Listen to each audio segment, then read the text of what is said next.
mbokk yi ñu ngi leen di nuyu amaan bette lool dikkaat ak yéen ci xibaaru météo yi weekend bi ñu jógee am nañ ay taw mais ay taw yu xaw a yem nañ am Ndakaaru sax ci fajar fu mel ni Tëngéej am na 2 millimètres alors kon boo demee ba Yoff daanaka taw yi amul parce que taw niir moo gën a ràññale ci saatin bar bi nga xam dugg nañ ci loolu nag ànd nag tekkaar boo xam am nañ ko ci bët gànnaar réew mi tey ji ci guddi jëm ci ëllëg ay taw nañ ko xar ci bët Saalum bi ak digg réew mi ak penku réew mi ay taw yu xaw a yem yoo xam ne daanaka maasé wuñu ñu xool nag nataalu satellite bi ci Afrique sowu jant lan la ñuy jox asamaan soo xam ne daanaka bëri na ay niir parce que guusaay bi takku na bu baax guusaay bi tàngoor bi am na surtout ci bët saalum réew mi ak digg réew mi ngelaw li nga xam ne day jóge géej nag mi fi meg daanaka ngelaw loolu amul doole bu baax na des rek ci waaxi Ndakaaru diggante Ndar ak Ndakaaru mais li ci des lépp guusaay bu takku la ñuy am tey ci guddi jëm ci ëllëg ñu xool temps bi nu muy demee ay taw nañ koy xaar ci penku réew mi ak bët saalum réew mi mën a wàll tuuti ci côté Casamance Ziguinchor Sédhiou ba côté Kaolack foofu ay taw yu xaw yam nañu am asamaan su niis nañ ko am niir yu takku nañ ko am diggante Mbuur ak Ndakaaru loolu nag am nag guusaay bu takku bu ñu demee ba ci bët gànnaar nag foofu asamaan si daanaka niir yi lu bëri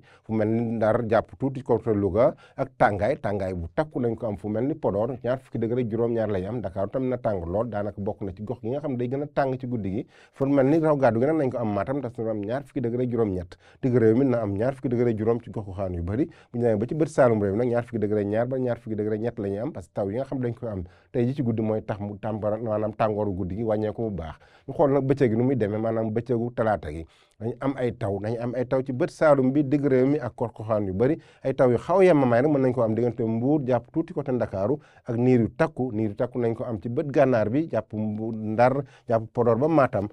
sax mooy gën a tàng ci bëccëg parce que na am 30 degré juróom-ñeent Ndakaaru na am 30 degré juróom-ñaar bu ñu nee ba ci bët Saalum nag 30 degré ñeent la ñuy am ci gox-goxaan yu bëri asamaan soo xam ne na niis bu baax ci bët gànnaar bi ak digg réew mi donc mbokk yi loolu la ñu indi loon tey leen ak